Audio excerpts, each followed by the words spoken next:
welcome back to another episode of the EnvisionTech Podcast. I'm your host, Paul Gagan, and this week we're going to be talking about neurodivergency in the tech industry. If you've never heard of neurodivergency before, or being neurodivergent, well, I'll sort of give you a brief summary here as to what it is. So, it's a concept that recognizes neurological differences as natural variations of the human brain. So this relates to conditions that you have probably heard of at this point, like autism or ASD, as you may have heard it as well, ADHD, dyslexia, dyspraxia, and I mean, there's a lot more than that, but those are some of the more common ones that you've probably heard of. So those all, I said, fall under the umbrella of neurodivergency, which, you know, a lot of people, when they think dyslexia, they don't necessarily think that that could be, you know, under the same kind of category as ADHD or as autism. But interestingly enough, they all are, and they all kind of fall under neurodivergency. And I just want to make this very clear. Neurodivergency is not about, as some people may say, fixing people, which is a horrible attitude to have, by the way. It's actually about essentially valuing and understanding the differences in how people think and process information.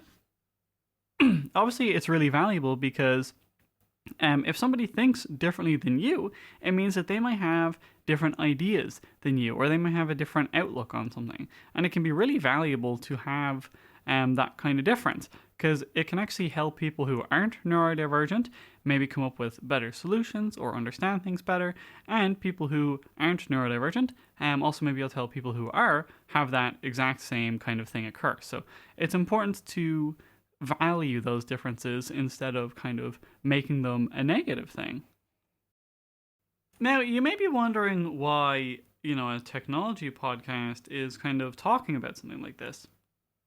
Well, actually, people who are neurodivergent and who possess those sorts of talents actually often have quite good problem-solving capabilities. They're usually quite analytical, and they have great pattern recognition skills. Those are often associated with neurodiverse individuals, but again, neurodiversity is a very wide kind of term. It encompasses a lot of things, and not everybody is the same. So just because somebody with neurodivergency is great at problem solving does not mean that everybody is. But it is important to kind of keep that in mind, that it doesn't have to be, you know, as maybe it was considered in the past, you know, more so like of a disadvantage for people. It can actually be a really big kind of advantage. And, you know, it's not about, you know, forgetting about difficulties that people who are neurodivergent may face, but it's about also realizing the value that they can kind of bring as well.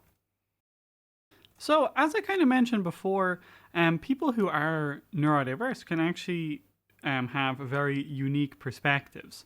So, it's quite, well, not quite likely, but often when somebody is neurodiverse, their approach to problem solving will be quite different. So they might approach a problem that you are also approaching from a completely different angle, especially if you are neurotypical.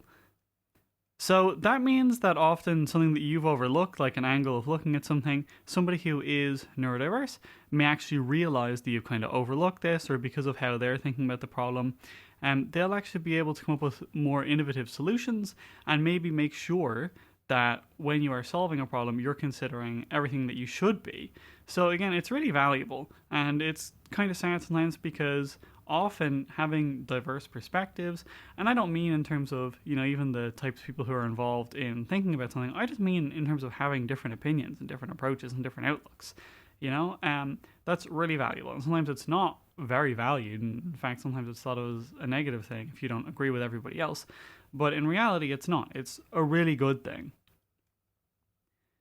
A lot of neurodiverse individuals also excel with tasks that require deep focus, pattern recognition, and spotting errors.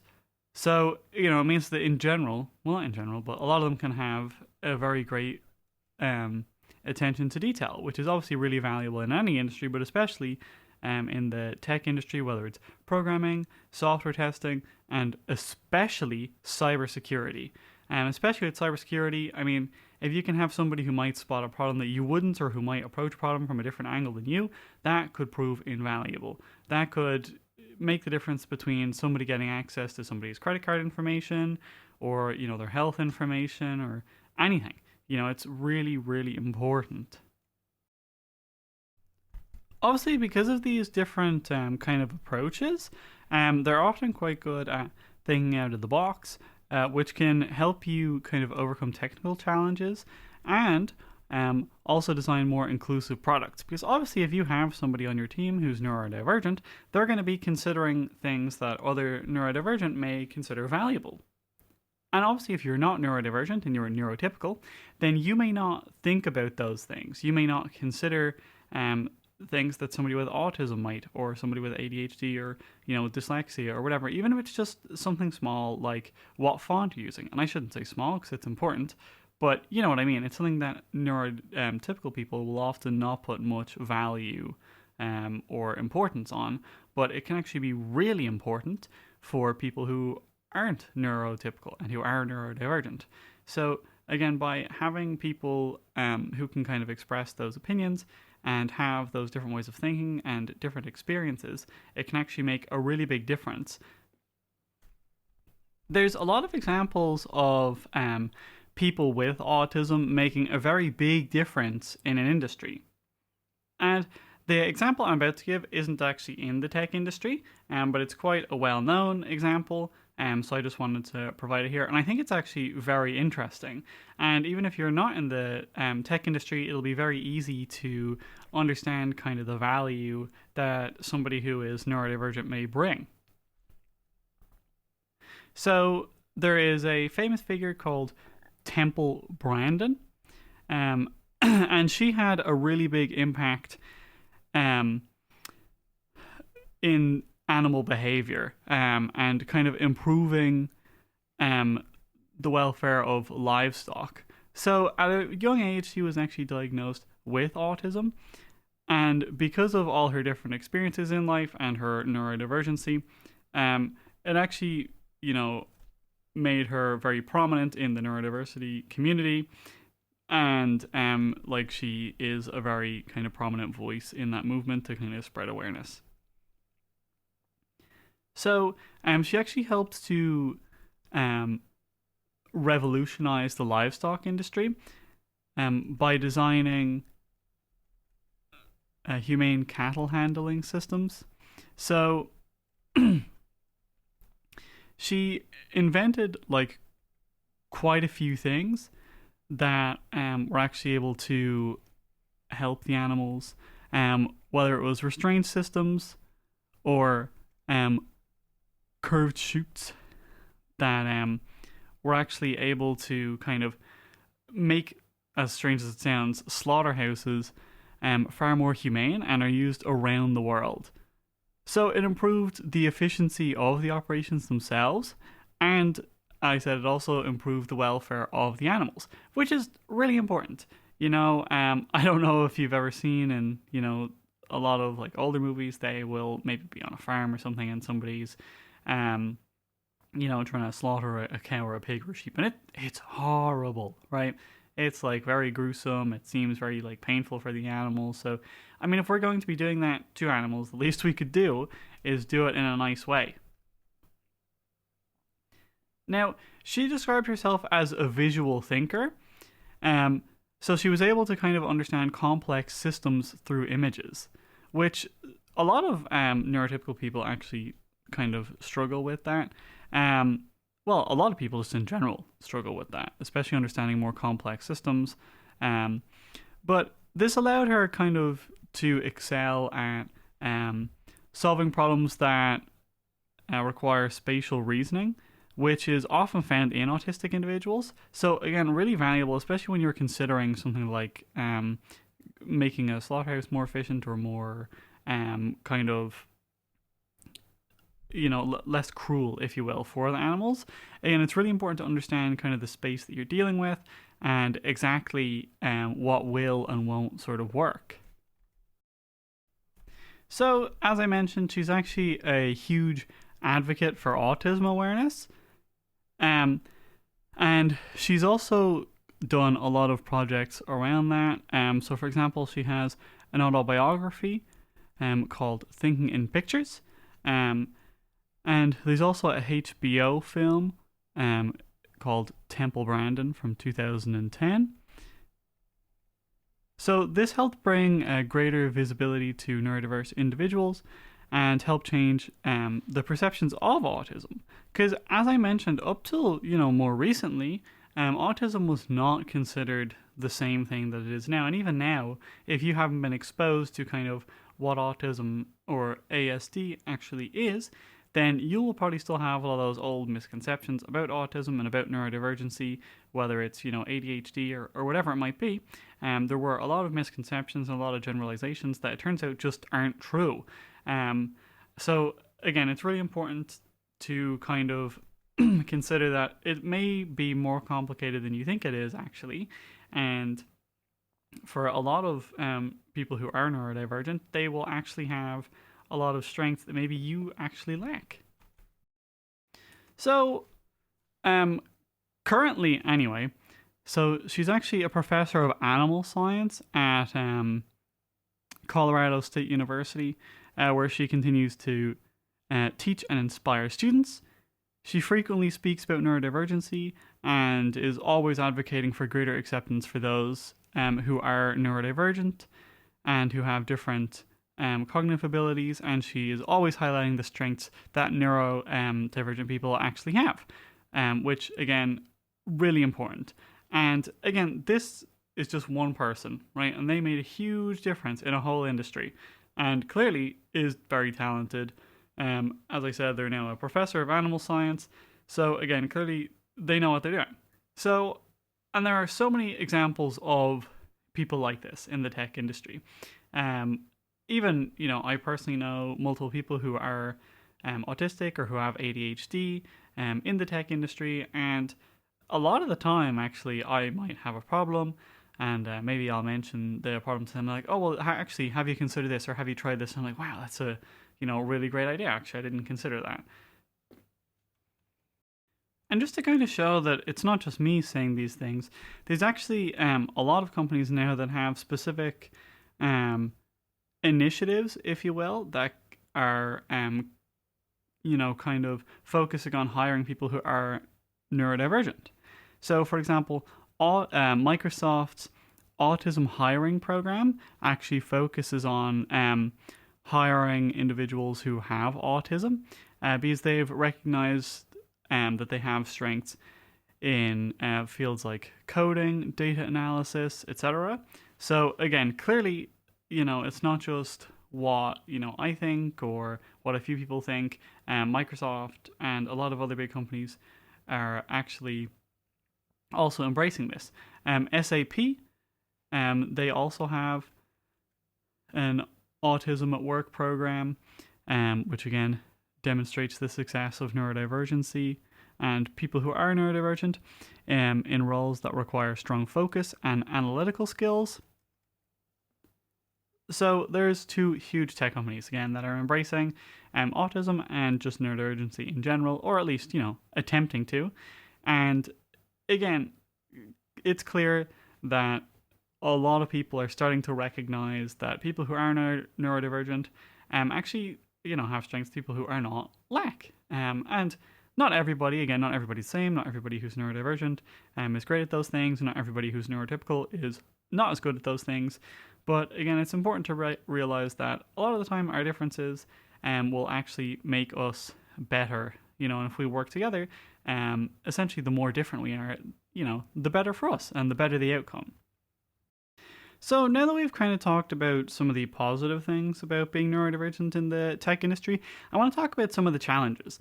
And it's not necessarily that people who are neurodivergent have, difficulties in the tech industry just because of their neurodivergency, but more so current things that we are doing in the tech industry that don't really work as well for at least, some individuals who are neurodivergent. So traditional hiring processes can honestly be quite hard, especially sort of standardized interviews that focus on social interaction and quick thinking. So the problem here is people who are neurodivergent may have different communication styles than those who are neurotypical, and what looks to us like good or bad communication to them isn't necessarily good or bad communication. Somebody who's neurodivergent may actually be very good at communicating and be very concise, but they may not be quite as good in a social situation with a lot of new people. Especially if they're presented with a problem and immediately supposed to solve it in a neurotypical way that is predefined, and they are supposed to interact in a certain way that is kind of predefined by people who, again, are neurotypical. So open office spaces can also be overwhelming, at least for certain neurodivergent individuals, and that's because there can be a lot of kind of sensory things going on in that open office space. So it could be bright lights or a lot of noise, which can actually be quite overwhelming for people who are neurodiverse. So again, even things like that, all these open plan offices, if you are neurodivergent and you start working in a company, so it's not even that it might have an effect on your work, because it definitely will. If those things are overwhelming to you, you're not going to be able to perform at your kind of best, but it's also just going to affect you emotionally. Feeling overwhelmed all day isn't going to contribute well to somebody's mental health. So again, really important even for things like that. Fixed schedules may not work very well for people with varying levels of focus, because they also may have like different energy levels, and that again can vary rather wildly. And so working from 9 to 5 on a Monday it might work great, and then on Tuesday it's actually going really bad because you just weren't able to focus, you have no energy. But maybe if you're able to work from 12 till 8, I think, yeah, that would be the same amount of hours, maybe that would have went way better. Having those 3 hours in the morning to decompress, or just not do anything, or maybe do something that kind of helps you feel better, or whatever it might be, could make you twice as efficient. So actually being able to start those 3 hours later might actually really help. And it might be the case that instead of working in an 8-hour block, you need breaks or whatever it might be. Again, it's very hard for me to give guidelines because it's actually quite different. So instead of kind of looking for a solution that fixes everything, you should be working with individuals. And I feel like that shouldn't just apply to neurodivergent individuals. Honestly, I feel like everybody should be given that consideration. But especially people who are neurodivergent, especially if you want them to do well, then you're going to need to do that. There can also sometimes be communication barriers. So people who are neurodivergent can sometimes struggle with nonverbal cues, or especially working in environments with unclear expectations. And again, that can affect, people who are neurotypical as well, but especially if you're neurodivergent, having things like unclear expectations can be really difficult. I know I personally hate that. I personally am not diagnosed as, being neurodivergent. I do exhibit a lot of symptoms of ADHD myself, and some of autism, interestingly enough, which is actually a very common overlap, supposedly. But yeah, for me, I hate not having those clear instructions, and whether I'm neurodivergent or not, I feel like it's just a bad idea. I shouldn't say instructions, it should be expectations. I want to know what's expected of me, and in general, I feel like that's just a good thing for everybody. But again, especially people who are neurodivergent, it's really important. And if you don't kind of outline what that is, it can actually really impact them and their work. So after hearing about those challenges, I mean, those aren't anything incredible. It's not like, oh, well, if you're neurodivergent, you can't work in the tech industry. There's actually a lot of things that tech companies can do to support neurodivergency. And honestly, a lot of these things would just work better for everybody in general, if I'm honest with you. But especially, again, for those who are neurodivergent. So, for example, with the interview process. So, offering alternatives to traditional kind of interviews, like skill-based assessments or job trials, instead of the traditional verbal interviews can be really valuable, and honestly would give you far more insight as to a candidate's kind of eligibility for the job anyway. This whole thing of I'm going to send in my CV, talk to you for 20 minutes, then you're going to decide whether I'm good or not is honestly very outdated and doesn't work very well anyway. So honestly, these two sort of suggestions, the skill-based assessments and or the kind of work trials, would honestly just be valuable for everybody, including companies. You would actually probably get better candidates, and again is especially valuable for people who are neurodivergent. I don't know about you, but I would much rather do a work trial or some kind of skill-based assessment than sit there and talk to an interviewer for 30 minutes who I don't know, and I'm just going to have to repeat the same things that I repeat at every interview and answer the same questions, and they're going to have to do the same thing, and they're going to have to repeat that whole process 500 times with all the different candidates. It's kind of ridiculous. So honestly, I feel like that could do with some modernization for sure. So also creating comfortable, low-pressure interview environments that focus on a candidate's skills and potential. Again, really important. You don't want to go to an interview and it's just people kind of stressing you out, super serious. It's not going to be enjoyable for anybody. Again, if you're neurodivergent, super important so you can actually feel comfortable in the environment. But again, you might be noticing a pattern here that a lot of these things are just better for pretty much everybody. These extra flexibilities that should be put in place for neurodivergent people, honestly, they don't have any downsides for people who are neurotypical either. A lot of these things would, if you asked somebody who was neurotypical if they would like them, they would probably say yeah. Again, they're just positive. And again, that's the thing. We're not, talking about things that are unreasonable and making accommodations for people that are kind of outlandish or difficult to do. These things are very easy and very simple, and they would benefit everybody, not just people who are neurodivergent. So exactly, why wouldn't people be doing it? Next on the list then is workplace adjustments. So designing flexible, sensory-friendly workspaces. So being able to have things like quiet zones or options to work remotely, again, really valuable. And again, how would that not just benefit everybody? Maybe you're having a rough day and you don't want to have to listen to everybody talk. You just want to go sit somewhere and do your work and, it's nice and quiet. Maybe you just actually need to focus, whatever it might be. And if you're neurodivergent, maybe you need that so that you don't get overstimulated and overwhelmed. Again, how would that be a bad thing? Being able to work remotely, I honestly would refuse to work for a company who tried to make me come in. I don't care if it's one day a week. I would refuse. If I want to go in, that's one thing. But if you're going to make me go in, I would rather not have a job. And, that's not any kind of entitlement. It's about valuing yourself and your mental health, which I feel like has been something that has, kind of been focused on a lot more recently. And the thing is, there have been so many studies now that show that working remotely increases productivity. And yeah, there are some that show that it doesn't, but honestly, there are so many like that actually do show that you are more efficient, that you're more happy, that you get more work done, and they far outnumber those that say the opposite, and in a lot of cases are far more credible. So again, this is just better for companies. I don't care if you're paying for your stupid office space that you decided to rent out. Honestly, how about we just don't do that? How about if you want to have an office space, that's fine, but it doesn't need to be big enough for every single employee to go in, because not every single employee needs to go in. And again, there are, exceptions to that, but in general in the tech industry, you can probably work remotely. And there are some people that working remotely doesn't work for, and that's totally fine. And if you enjoy going into the office and doing whatever, that's fine. You go do that. That's the thing. Having the option to go in doesn't do anything bad. It doesn't take anything away from the people who want to go in and work.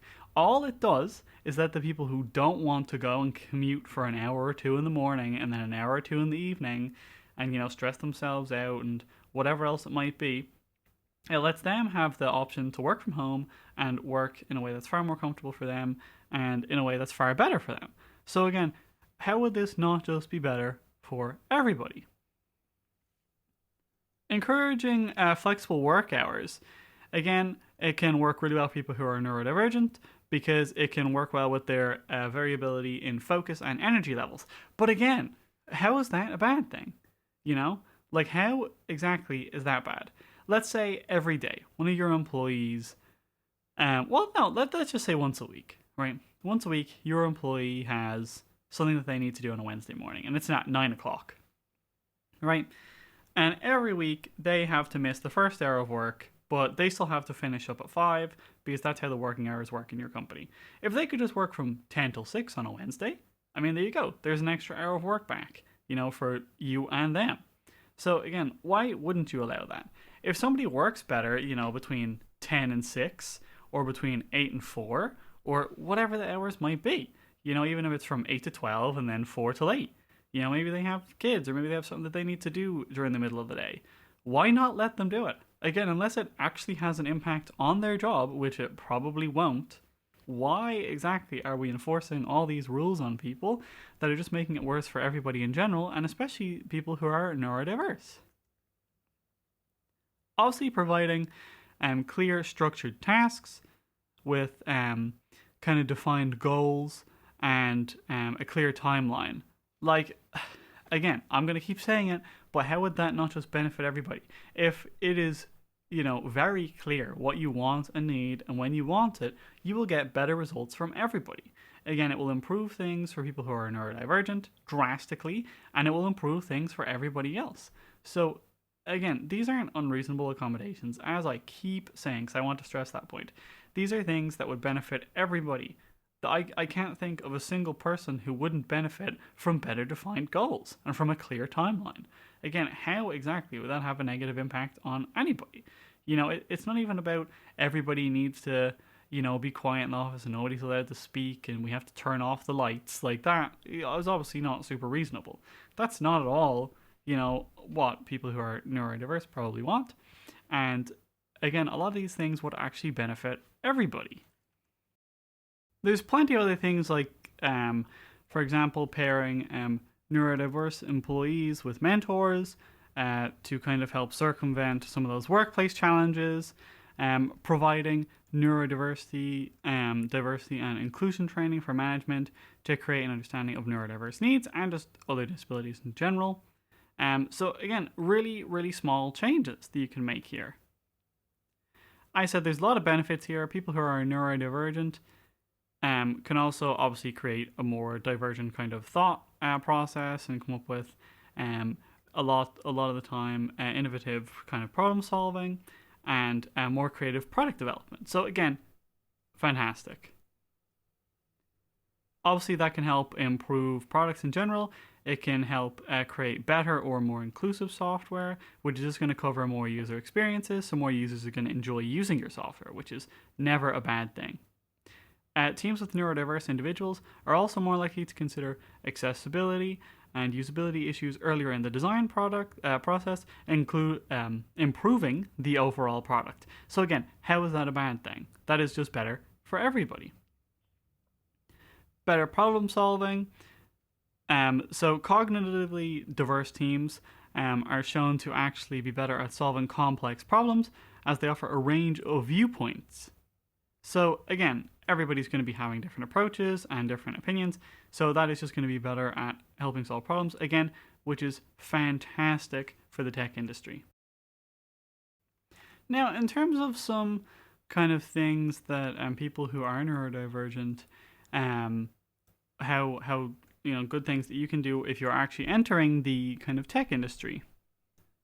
So, seeking companies with diverse hiring programs, neurodiverse hiring programs. As I mentioned earlier, Microsoft and SAP definitely have them, and there are far many more than that. So seeking out those kind of companies is obviously really valuable because you're more likely to have a positive hiring process at the start. Build a supportive network.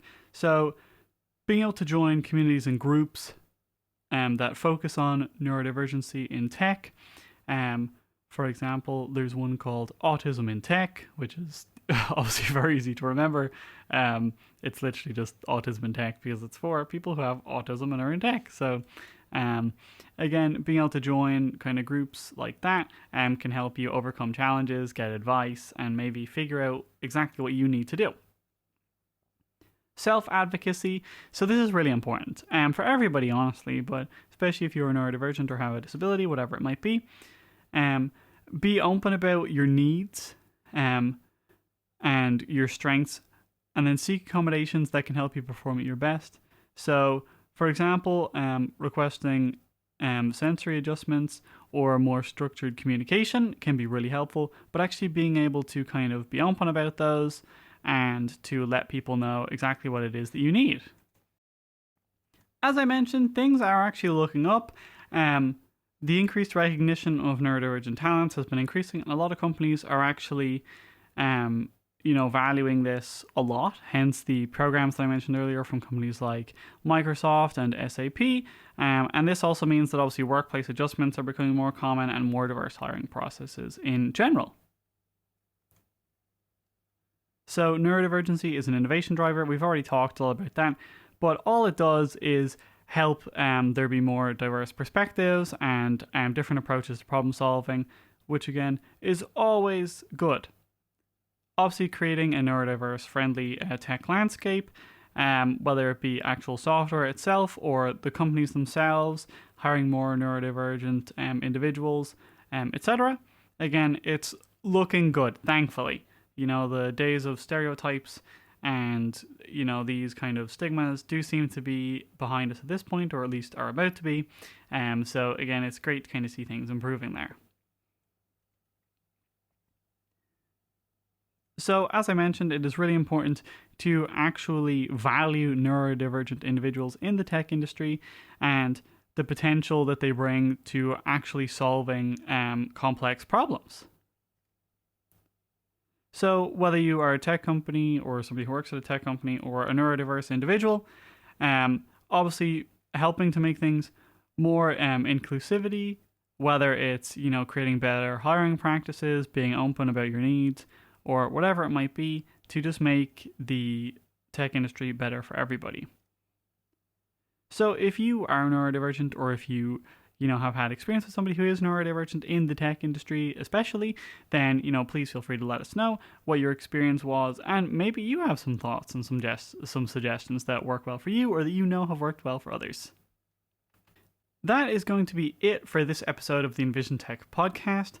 As always, I've been your host, Paul Gagan. Thank you so much for listening, and I will be talking to you all next week.